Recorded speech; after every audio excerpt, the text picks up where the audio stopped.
F মানে কি Indian secular front. Secular কাকে বলে? ধর্ম নিরপেক্ষ। কোন মুসলমান যদি বলে আমি ধর্ম নিরপেক্ষ, তার ঈমান থাকবে না, মুসলমানের খাতা থেকে নাম কেটে বাদ যাবে না। হুজুরের ছেলে, রাতের হুজুরের ছেলে নবীর ছেলের পাশ খাতিরি করলো না, ইসলামের তলোয়ার, শরীয়তের তলোয়ার, আর হুজুরের ছেলে। ও হুজুরের ছেলে, দাদা হুজুরের ছেলে না, দাদা হুজুরের ছেলে ছেলে না তার ছেলে বললি হয়ে গেল?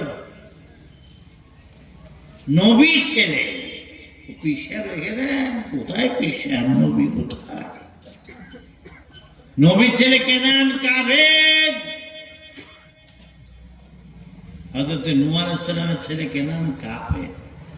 হযরত ইব্রাহিম আলাইহিস সালামের আব্বা ইয়াজার, নবীর বাপ কাবেদ। আমার আব্বার নবী জাহের চাচা আবু জেহেল কাবেদ। তাহলে শরীয়তের তরবারি যদি নবীর বাপের, নবীর চাচা, নবীর বেটার, লূত আলাইহিস সালামের বিবি কাফের, নবীর বিবির পাশ করতে না করে, তুমি কে হয়ে গেছো? পিসাব, পিজাদা, আমির সাহেব, নাজমি সাহেব, ইমাম সাহেব, মতুরি সাহেব, কোন সাহেব হয়ে যাও? উল্টো পাল্টা কথা বলবে, করবে, বেঈমান কাফের কাতায় নাম উঠবে। ওই একটা কথা বলে দিলাম তো, সেকুলার ফ্রন্ট যদি কোনো মুসলমান বলে আমি ধর্ম নিরপেক্ষ, তার ঈমান থাকবে না, মুসলমানের খাতায় নাম থাকবে না। ও যেই হও তুমি, মাজাল থেকে ফতোয়া নিয়ে আমার কথাটাকে কেটে দিয়ে যাও।